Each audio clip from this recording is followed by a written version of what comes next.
Last year, my husband and I moved from our townhome to the unit next door. Our reason was simple. It's a ranch. We were done with stairs.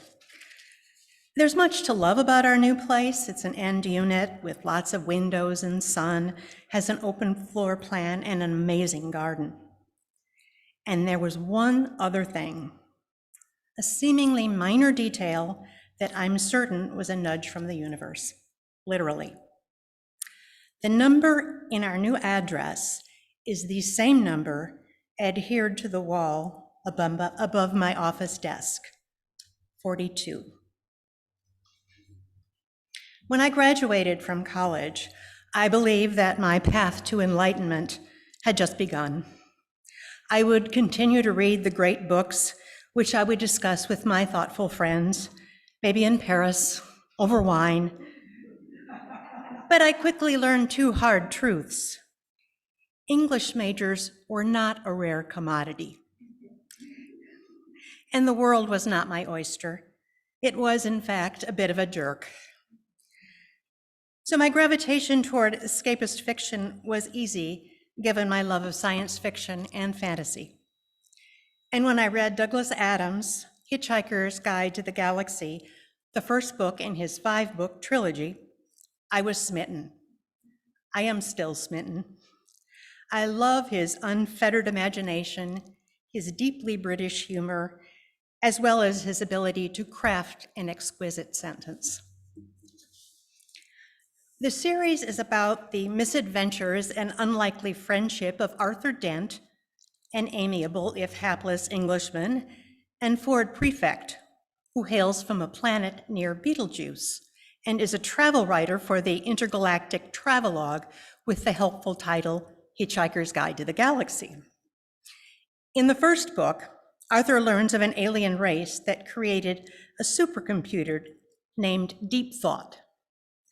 Deep Thought's single purpose was to determine the answer to the ultimate question of life, the universe, and everything.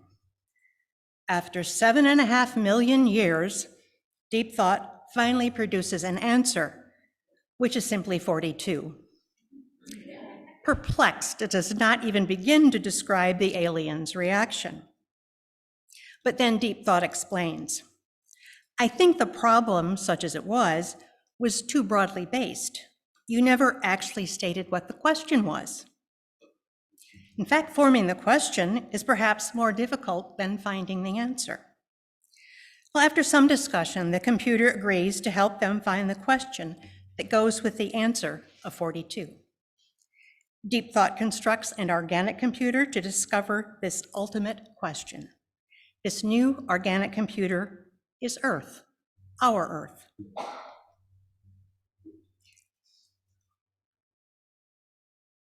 Now I'd like to focus on this number. Hitchhiker's Guide was a BBC radio show which aired in 1978 and published in book form a year later.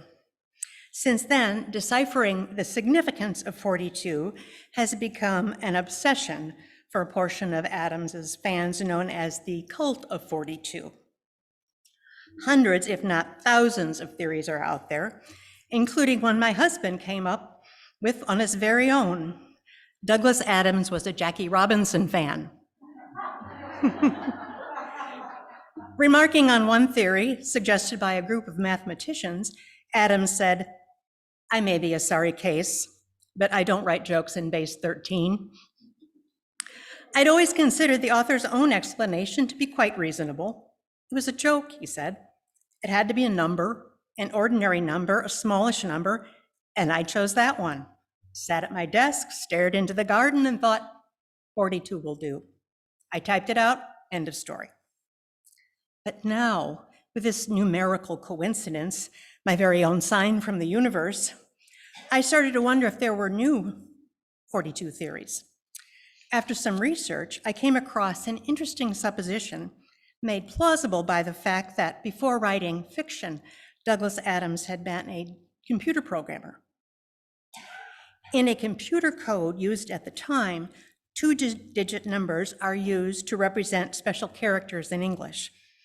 And the number 42 represents an asterisk, a variable, basically a placeholder whose actual value is whatever the program assigns to it. Therefore, the ultimate answer to life, the universe, and everything is however we as individuals define it. Now, this intrigued me. To be honest, mulling over the meaning of my existence has always made me uncomfortable. Maybe that's because most of my why am I here moments occur in the middle of the night when I'm lying awake for no good reason. Nights when existential dread, sensing my vulnerability, pulls up a chair and says, "Awake again, Deb? Let's talk." Also, I think I was afraid that I'd come up short in the why am I taking up space category, and I would have no one to blame but myself. However, I have reached that if not now, when phase of life, which triggers the just do it response. So the first thing I did was to narrow my focus, limiting my search to 3 areas. What is the question? Why does it matter? And finally, what do really wise people have to say about this? The first turned out to be the easiest.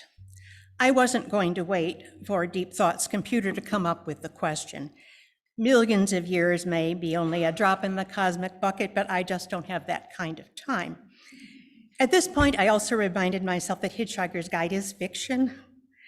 So I figured since I was doing the search, I would have to make the call. I began with the assumption that the question was along the lines of, what is the meaning of life? But then, what does meaning mean? Purpose, value, significance, making sense of life? And I realized I didn't know enough to decide yet. So I'd start with, what is the meaning of life? And I'd figure out what meaning meant along the way. So, why does it matter? Why do we matter? Existential dread and I chat about this all the time. We live for a while and then we die forever. We're a bunch of self-important creatures who think our self-awareness gives us significance. We assign meaning to the millisecond of time that we're here to justify our significance. This is bleak stuff. It's not just that we're mortal in the grand scheme of things, we're irrelevant, which is one reason many people turn to religion. But what if you're an atheist or an agnostic who might believe that, say, the universe is interconnected, but is not necessarily paying attention to us as individuals? I tried turning the equation around. Do I really want my life to affect some family living on the outskirts of the Andromeda galaxy? I think not. What I can affect are the people and the planet around me. They certainly matter. While mulling over this perspective, I stumbled upon an interview with Jamie Matthews, an astrophysicist from the University of British Columbia. He talked about how easy it was to dismiss humanity when you consider the vastness of the universe and how tiny we are. Even our solar system is tiny. When he began astronomy, the recipe of the universe was simple, Matthews said. Everything was made of the particles that make us and our planet and our sun and all the suns and gas and dust in interstellar space. We were part of the main ingredient of the dish. But then he goes on to explain how the discovery of dark matter and energy altered his perspective. The recipe for the universe is actually about 75% dark energy, 21% dark matter, and 4% normal matter, the stuff we're made of. And the elements that make Earth and all of life on Earth represent only a fraction of a percent of the composition of the universe. Matthews says, we've gone from being the main ingredient in the recipe, the cheese in the fondue, to a pinch of spice. And he adds, that's not a loss of stature in the cosmic kitchen, but a promotion. What more could I ask? We're the saffron of the universe. So I'm psyched now, and I dove down the rabbit hole. Not an internet rabbit hole, but a mind-bending philosophical rabbit hole, much like Alice experienced in Wonderland. Thousands and thousands of books, articles, academic papers, not to mention a fair amount of TED Talks, are out there. What is the meaning of life is such a huge question, and not just for fans of Hitchhiker's Guide. Although I've read a lot, I've barely scratched the surface. But I found that most of what I did read had something in common, and it is this. Almost all of the advice that could apply to the meaning of life also applies to how to live your best life. And that's interesting.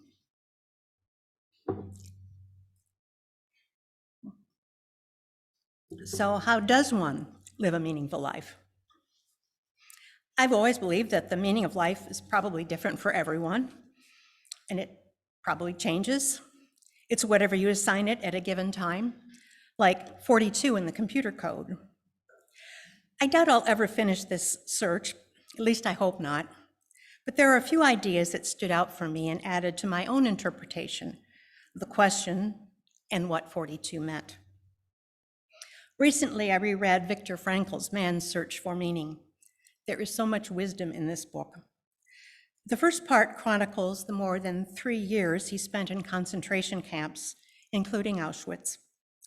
Not only did he survive, but after experiencing the hopelessness, degradation, the unimaginable suffering, he managed to find meaning in it all.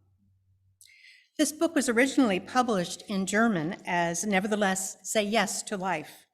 A psychologist explores the concentration camp. I think maybe that's a better title. Frankl wrote that there are 3 ways that we can discover the meaning of life. We can create a work or do a deed. We can experience something or encounter someone, as in love or a deep relationship. And we can adopt an attitude that gives us strength in the face of unavoidable suffering. He says, everything can be taken from a man but one thing, the last of human freedoms, to choose one's attitude in any given set of circumstances, to choose one's own way. When everything outside of us is beyond our control, no one can take away our choice in how to respond. It is such a powerful thought. And rather than sticking to one objective meaning, Frankl argues that meaning is not only subjective, but ever-changing. And the more we can identify what is meaningful to us in every given moment, the more meaning our lives will have. There is a kind of mindfulness to meaning, a level of attention where we focus on identifying what we find meaningful. Which brings me to a book with a title I could not resist. Every Time I Find the Meaning of Life, They Change It, by Daniel Klein, a philosopher with a witty perspective. This book presents a host of theories on the meaning of life. It's an entertaining, accessible read, as well as a great overview. In one chapter, he talks about this focused attention and quotes Henry David Thoreau. You must live in the present. Launch yourself on every wave. Find your eternity in each moment. Fools stand on their island of opportunities and look toward another land. There is no other land. There is no other life but this. Klein suggests that all the planning we do in life, think of all the to-do lists, finding the perfect recipe, the hours spent on the internet plotting a vacation, all this planning takes up so much of our consciousness that we miss out on the present. He wonders if there isn't something deeply frightening about living in the present, of being disappointed by our lives and perhaps caught up in the what ifs. It's an interesting collection of theories, quotes, and aphorisms, how often the value of fully engaging in the present crops up. He quotes British-Austrian philosopher Ludwig Wittgenstein, who reasoned, if we see eternity not as infinite time, but as timeless, then eternal life belongs to those who live in the present. At this point down here in my rabbit hole, the words meaning of life seem interchangeable with living your best life. And that feels right. While my journey has a long way to go, My being present for it is how I can make the most of it. And maybe that is how we can best see Douglas Adams' invitation. So today, that is where my attempt to wrestle with the big question rests. Of course, this may well not be your big question, and that's okay, because as Adams tried to show us, variables are different for everyone and can even change over time, change as we change. Meaning is something we get to use our lives to create. We get to explore, to seek out. And perhaps it's good that we're here at UUSG, where our covenant tells us we are seekers after truth and goodness. This question, this big question, may not ever be answered by me, not fully, not by us either, but it is a good question, and good questions deserve good company. And that sounds like a good and a meaningful life to me. Amen.